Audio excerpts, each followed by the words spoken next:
Welcome to the Crazy Cool Family Podcast with Don and Suzanne Manning. A podcast where we share with you great insights about everything family from over 30 years of parenting 7 kids and over a decade of equipping parents through our Crazy Cool Family ministry. So let us inspire and equip you to build your best family.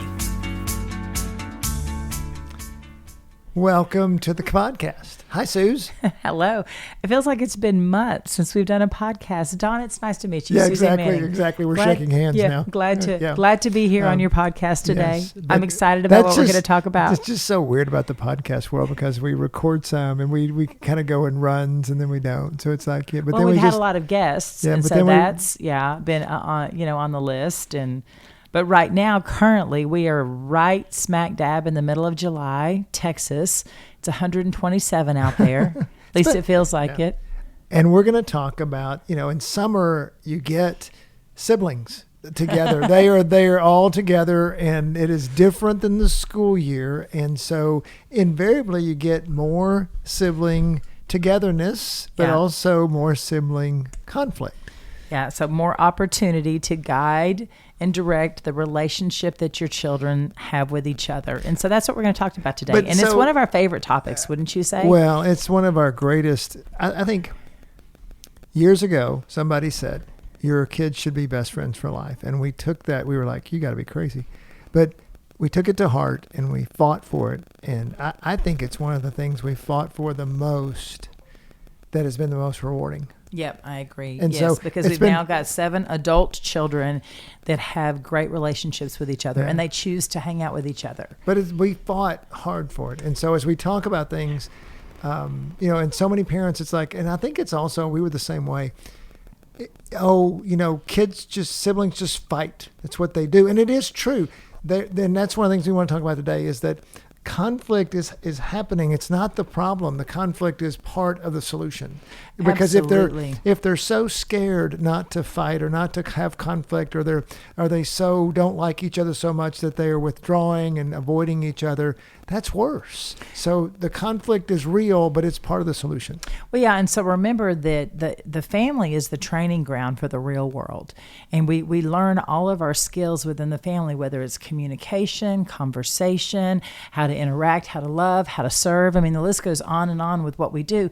Well, of course, conflict's a part of that. How do you have healthy conflict? How do you use conflict as a connection in the relationship instead of a disconnection? I think that's, before we just run past that, I think that's something to step down on just a little bit, because I don't think a lot of parents really see that as family is the training ground for the world. It's like family are a lot of things, but they don't see, and so we want to alert you to that. Family that's a really key statement. Family is a training ground for the world. Suzanne, you would tell our kids a lot, if you don't get along with that sibling, God's going to bring you somebody else just like them. He's going to bring you a boss or a spouse or a friend. Or a kid. Yes, or somebody. So you better get ready. And I do think that, God makes all our children unique and so and different. And that's one of the reasons he does that, is he brings special relationships so that they have training for the relationships if they learn to handle it on the inside, so that they're able to handle it on the outside, inside the family and outside the family. And so conflict's just a part of that, because we're going to have conflict outside the world. And so we're going to need to deal with it on the inside. Yeah, and I think it's super interesting when it comes to that sibling conflict and what happens when that conflict happens, and it's fun to maybe not fun, interesting to watch all the different dynamics at play.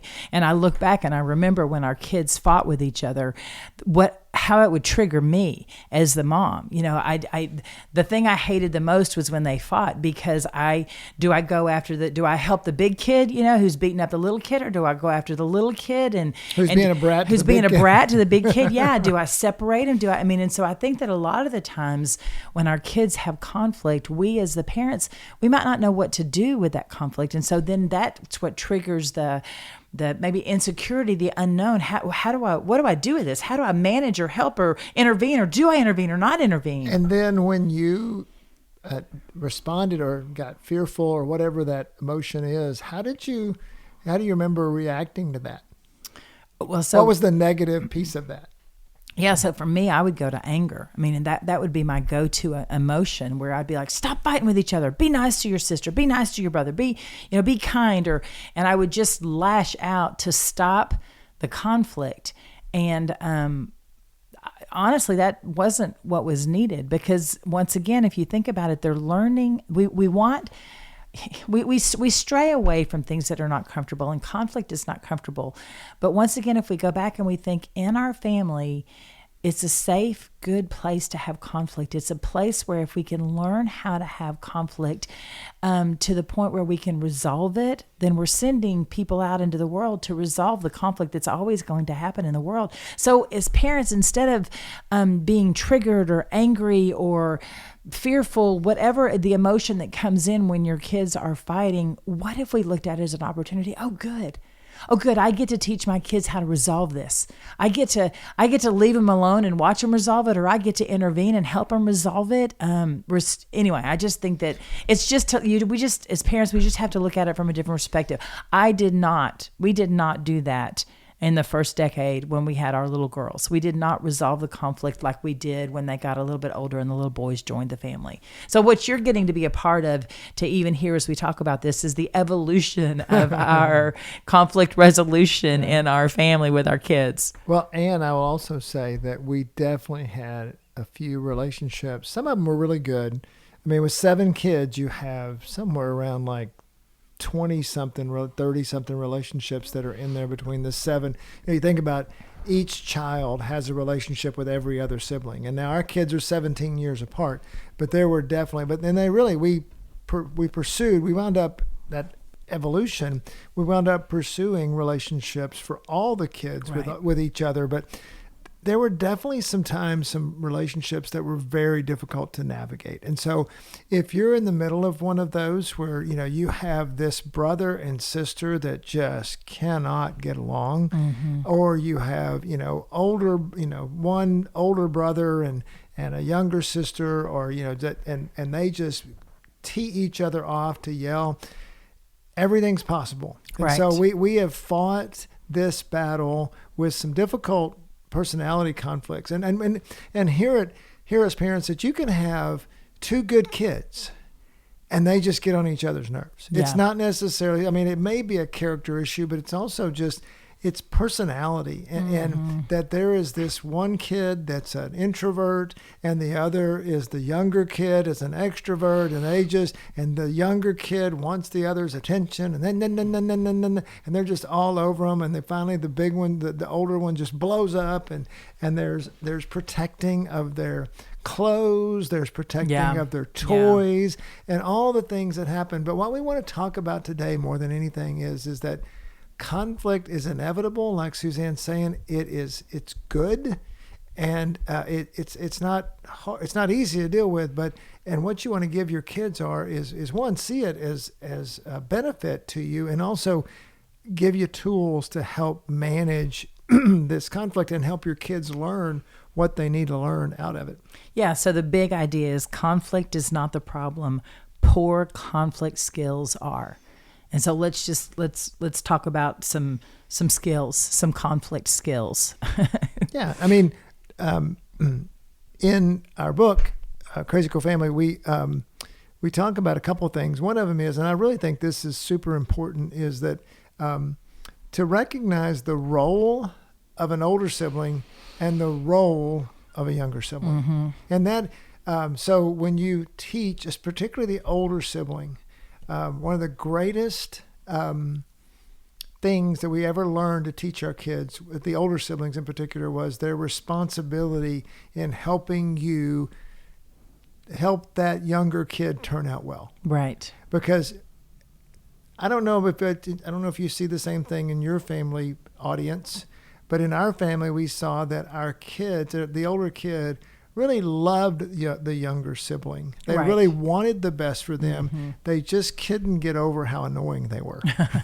I mean, don't you remember Oh that? yeah, well, and then so the younger kid's annoying, but like just to even go back to our childhood, we were both the baby of the family, and we wanted our older sister and brother's approval. We wanted them to include us. We wanted to play with them, and so know that dynamic is happening. That the older sibling probably usually doesn't want to include the younger sibling, and the younger sibling will go to whatever extreme, even if they have to be a brat to be able to play with the older just as an sibling. example, my brother was 4 years older than me. And literally during football season, I would have the football in my hand in the front yard, and he would have him and his friend across from me, and they would say, "Run at us." And the only thing that was going to happen was I was going to get destroyed.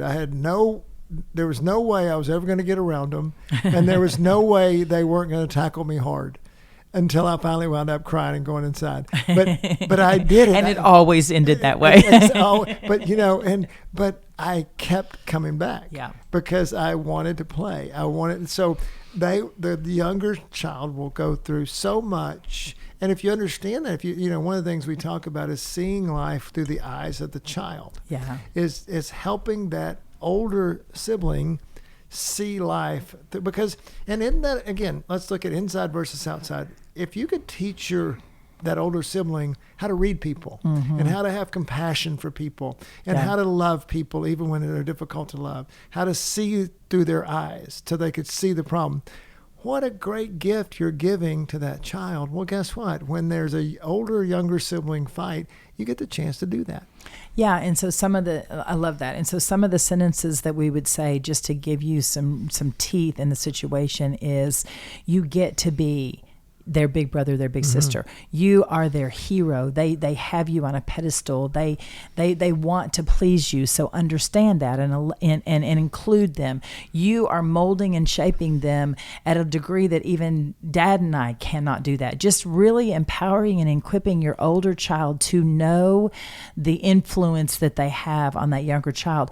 I think what it does with the older child is it kind of changes their selfish perspective a little bit, their inward look of themselves, and kind of opens their eyes to see this younger person that God has put in their lives to help mold and shape into who God wants them to be. And so we just need to invite our older kids into that. Yeah, I don't know how many times I told the older kids, I said, "Hey, come here for a second."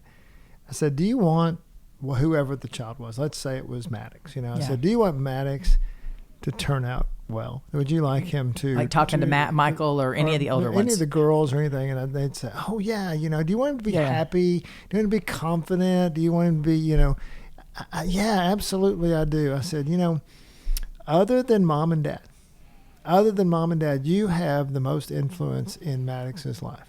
So, and you can either help him to have confidence and happiness and success and all the things he's going to do, or you can hurt that. And I said, which do you want to do? Well, I want to help. Great, man. I'd love to have your help because, man, you help us in parenting all the time and by just being great to him. And but he's so annoying, and I mean, I get it. And then what we do is, what I would tell him is that, okay, so that's my word to you. I'm going to have a different word to Maddox. Because that's what we get into being the younger sibling. I'm going to teach Maddox. I'm going to try to teach him to honor you, to not be a brat. But it may take a little time, and realize his brattiness comes out because he really wants to please you and he doesn't know how yet. And remember when you were that age? Oh, yeah, I remember when I was that age. I was, this or that. He's going through it too. And just making those things happen with the older sibling. And again, it doesn't happen at first. It's like they don't believe you. Yeah. But over time, it becomes different. And so what I add to that is that I love it that it's a pull aside conversation. It's something that maybe when they're going to bed at night, you're talking to the older child, or you grab them and say, hey, let's go grab an ice cream or a Coke or whatever. Let's go run this errand with me. It's a side conversation that's not in the heat of the moment. It's not right after a fight, and it's for sure not during a fight. You're not like, I told you to, get along with your brother and you're the leader and you're molding and shaping him. That's not where that's going to land well.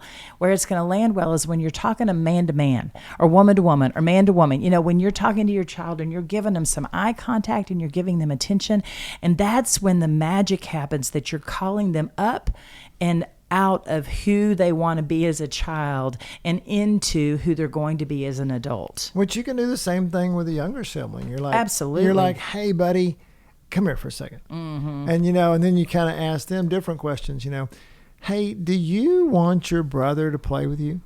Would you really, I love it when you guys play together, but I'd really like to see it. Can I give you some help in how to do that? When you go into his room, ask him if you can come in. Yeah. When if you're going to take a toy, or daughters, if you're going to take an outfit or something, man, just say, hey, do you mind if I play with this? And if they say no, it's going to be hard. But you go, okay, maybe later. Can I do it later or whatever? And also, if you have too much trouble with it, or that you always have me to come to, and you can always appeal. Don't come tattle on him. But if you really feel like he hasn't, or he or she hasn't, come to you, then come to us and we'll talk about it. We're not gonna argue about it. We're not gonna do the tattletale stuff, but we will help you. We'll stand up. We'll help you stand up for yourself. Yeah, so that's good. So to wrap up that conflict skill, that's what the skill there is, that you're teaching your children to have their eyes on their sibling instead of themselves. You're teaching them to see them as a person and to serve them and to want what's best for them. So that's one of the skills. What's another conflict skill? Well, even like to finish that one with the little one, you're teaching them how to sell. I mean, you really because they got to go in. I mean, they really are learning. They're not in a position. I want to play with you, and I'll share and I'll do this, and I won't be a brat. That's right. And you're teaching them how to deal we all need to know how to deal with life when we're not in charge. Yeah. And that's what you're teaching that younger sibling. They get to learn. The older one, even if it's the oldest child, they have to do that with you. Yeah. They have to learn how to deal with life. But you're really teaching that younger one to be able to go in and state their case, and to be able to be accepted, and to be able to accept it when they're not. Mm-hmm. And where to, even going to their parents, how to get other resources to, to help without being, it's even you think about in business or in, church situations or whatever, just the person that's a brat. Yeah. They're not in charge, but they gripe about everything. Well, we don't want to teach our kids to be like that. Guess what? They get opportunities in the home to be that person, to be the person that's a person that knows how to get what they want without having to throw a fit about it.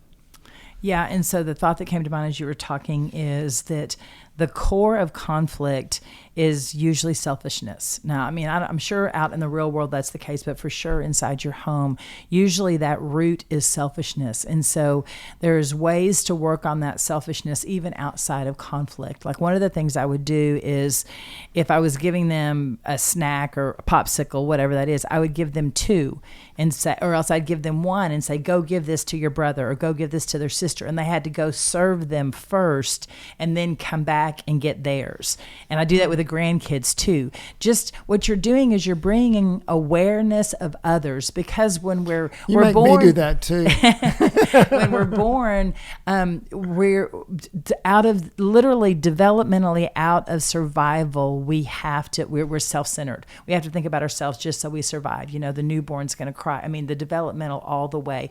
The 2-year-old, mine. And so that's what we're giving them, is an awareness outside of self. And so think of ways that you can do that. If you're going to, once again, buy a toy that they're going to share, that they both pick out. We bought so many Lego sets that they built together because we were wanting to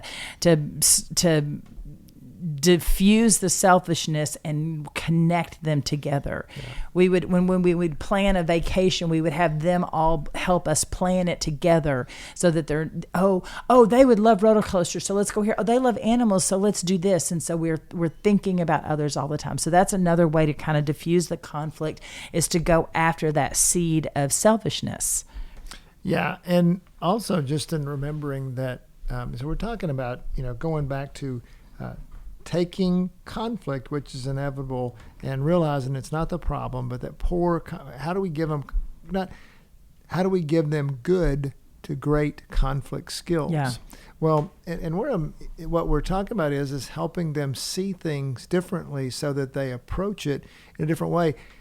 Another one is that no one likes to be rejected. Yeah. And so when the siblings fight, many times, and so many times, hateful things come out. One of the things that we did a lot was, no matter what, you could never say in our house something negative to one of your siblings. Like I hate you. Or any kind of, you're ugly, you're not very good at that, Yeah. Whatever. They could only say, if you really wanted to get on the bad side of dad in particular, you would tear down your sibling. And that would, and no matter what, I don't care what they did. And that's another thing is that, think about outside world. What if you could train your children? What if you could train yourself? What if we could train ourselves that no matter what people said to us, that we responded with goodness and kindness. And it doesn't mean we get run over. In fact, it's actually the person who can stand up in that and not retaliate that is the stronger person. And so we're teaching our kids that. But, it's known. You have to elevate the sibling relationship to, it's kind of like, I compare it to like teenage rebellion. Parents say that teenage rebellion is inevitable. We say that's not true. Teenagers don't have to rebel, and you can be friends with your teenagers. You can have relationships with your teenagers. You don't have to have the same thing when they say about sibling relationships. Siblings are not going to get along. That's just the way it is. Yeah. We're like, maybe for seasons, but but make it a value in your home, you'll be amazed over time at how they respond to it. And so what you're practical, you're talking about a skill that we didn't allow name calling. And so there's so many, you explained the reasons why it's not a good idea. You're not going to do that as an adult. You shouldn't anyway. You should be mature enough not to do that as an adult. But it did happen. Unless you're driving. Yeah, that's oh my goodness. Yes, I think that's so, don't get me started. Don't get me started on that. I feel like I'm in driving, I'm probably the person that everybody's bad mouthing. And so I don't bad mouth anybody because I know they're like, what is that old lady doing? But our children did say name. So let's talk about that for a minute. When your kids do fail, so the standard is we don't name call. That's what we say. That's our value. We don't do that. We explain the reasons why. But what happens when we do?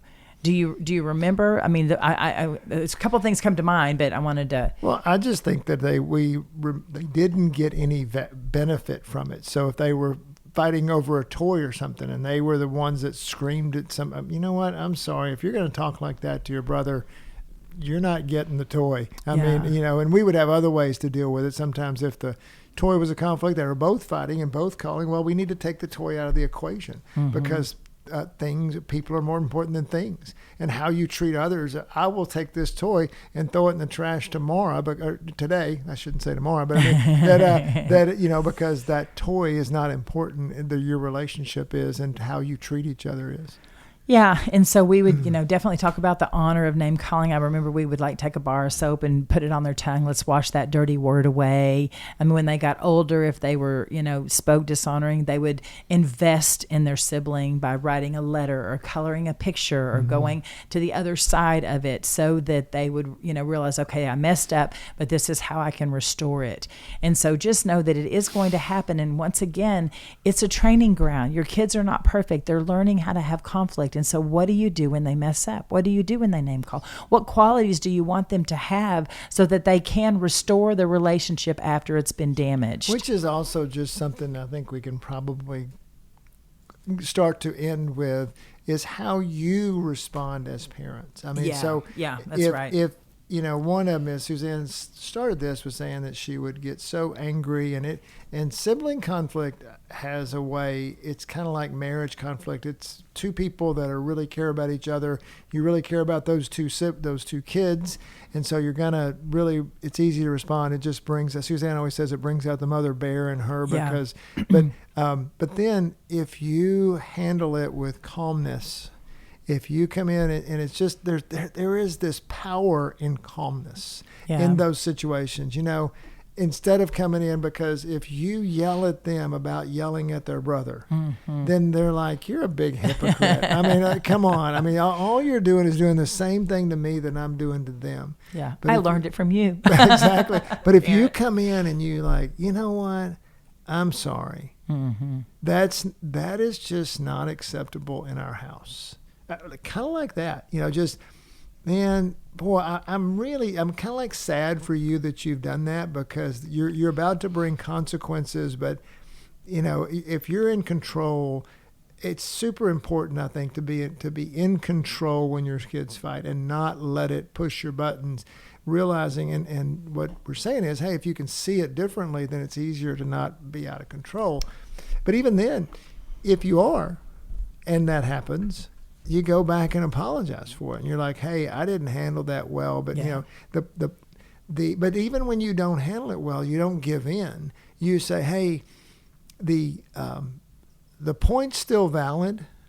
I didn't present myself well." Yeah. And if you'll do those two things, and you'll be amazed at how effective your sibling unity your sibling unity efforts are. Yeah. And so if I could, speak to you parents, those are who are listening, I would encourage you not to intervene and not to get involved for as long as possible. Now, if they're blowing punches or throwing punches at each other and there's blood everywhere, by all means get involved. But if they're yelling and screaming at each other and they're trying to resolve it, let them play it out as much as they can. Because remember, this is the training ground for them to resolve conflict. And you as the parent are actually even being trained on how involved you're going to get in conflict. And if you jump in at the very beginning, then when your child has an issue with somebody in class, or your child has a problem with their teacher or their coach or whatever, then you're going to want to feel like you need to jump in and help your child resolve it. And reality is, the whole goal is you want your child to be able to resolve conflict on their own. And so let them practice at home with their sibling. Let them get all the way to the end, maybe even wait until they come to you. And know that when they come to you in that conflict, that you are now have been put in the seat of judge and you get to judge the situation. And so remember, the judge is biased. The judge doesn't favor with the older child or the younger child. The judge is unbiased. Unbiased, exactly. It's the mother. It's very hard. But, and to hear both their stories. Okay, let me hear the story. Let me hear what happened, what this is. And then can I give you a trick? Instead of swooping in and solving their problem, what if you said, what do you think we should do? What do you think you should do? How do you think we should resolve this? And it's just so crazy, because they're going to come up with ideas that you as an adult would never have thought of, but they who live in children's world, they've got the exact solution. Well, we can take the toy and we can share it, or he can play with it for 20 minutes and then I can play with it. Or you're going to laugh at the how they resolve it, and you're going to be like, that's a great idea. Go with that. And so I just want to encourage you parents that everything in us wants to stop the conflict, because it's uncomfortable, because it's robbing our home of peace and joy and all the things that we want in our home. So we want to stop the conflict, but I just want to encourage you to let it play out just a little bit and see and then guide them on how they can resolve it. You can go in and you can say, okay, I want you to stop this right now. And the other thing I wanted to say is that what we usually did is, when there was conflict, both parties got punished. Mm-hmm. We didn't say, we didn't favor with one or the other. They both did. Because maybe the younger sibling was hitting the older sibling, and it happened 10 times, and the older sibling retaliated, and we just saw the retaliation. So now all of a sudden the older sibling's in trouble. It's like, no. Something triggered that older child, and we just didn't see it. And so we would say, okay, you're both getting, a spanking, a timeout, a removal of the opportunity. And so those are just a couple more things to do when conflict is happening, what you as the parent so does. Often losing privilege and so often the losing of privileges is what's happened.